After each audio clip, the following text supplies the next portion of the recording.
Oke, bertemu lagi dengan Kak Sigit di Bimbel Privat Like Education Penggilingan Cakung, Jakarta Timur ya.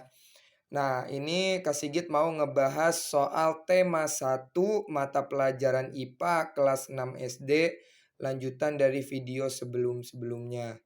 Oke, langsung aja kita mulai dengan mengucap basmalah, Bismillahirrohmanirrohim. Nah, sekarang Kak Sigit mau ngebahas soal esainya. 1. Tumbuhan yang berkembang biak dengan generatif mempunyai. Nah, ingat bahwa perkembangbiakan tumbuhan itu ada dua.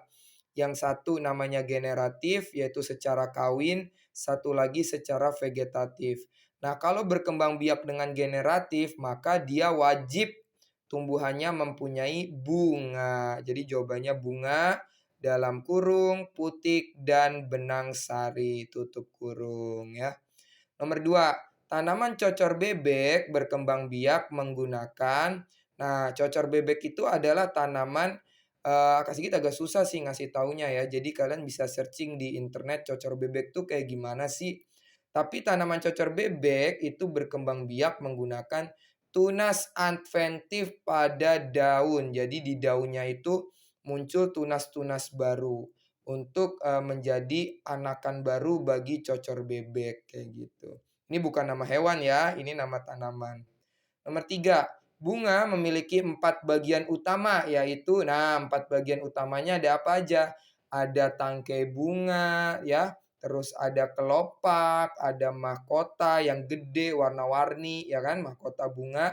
Kemudian ada benang sari. Benang sari adalah organ kelamin jantan pada bunga. Kemudian terakhir ada putik. Putik organ kelamin betina pada bunga. Itu nggak boleh lupa, harus hafal ya. Nomor 4, proses pengeraman pada hewan ovipar. Ovipar itu ingat depannya huruf O, bentuknya kayak telur, berarti hewan yang bertelur. Embrio tumbuh memanfaatkan cadangan makanan yang terdapat pada telur. Nah, karena dia bertelur, jadi cadangan makanannya ada di dalam telur. Nomor 5, nutrisi pada hewan vivipar. Vivipar itu artinya melahirkan. Diperoleh langsung dari tubuh induknya melalui, nah ingat, contoh vivipar juga manusia ya. Kasigit, kalian, itu semuanya manusia itu vivipar juga. Nah, kita ketika masih di dalam kandungan ibu kita dapat nutrisi dari ibu kita. Lewat apa, Kak? Lewat tali pusar atau ari-ari atau plasenta.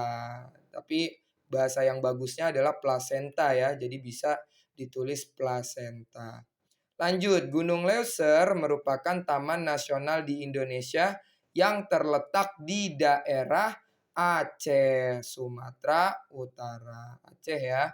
Jadi nomor 6 Aceh. 7, Taman Nasional Ujung Kulon berada di, nah, Ujung Kulon ini taman nasional yang ada di mana? Ada di Kecamatan Sumur dan Cimanggu, Kabupaten Pandeglang, eh, Provinsi Banten. Tapi biasanya kayaknya kalau kita nulis Banten Jawa Barat, insya Allah udah bener ya. Kayak gitu. Tapi balik lagi tergantung gurunya masing-masing di sekolah. Kalau guru kalian tuh orangnya detail gitu, teliti, harus lengkap, ya jangan Banten Jawa Barat doang ya.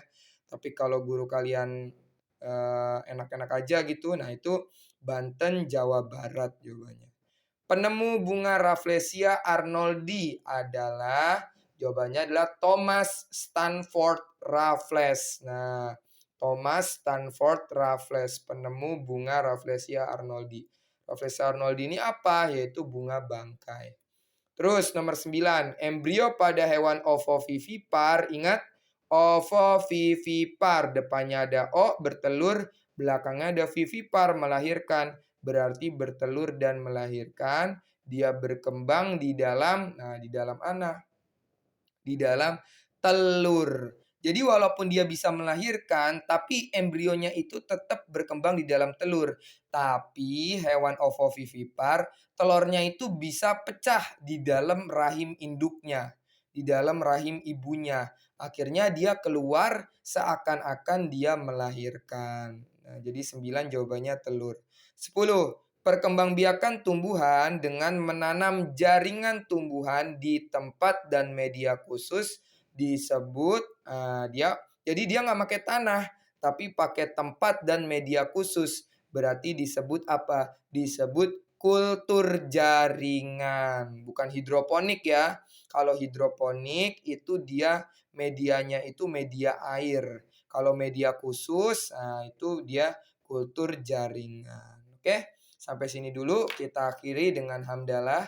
Alhamdulillahirobbil alamin.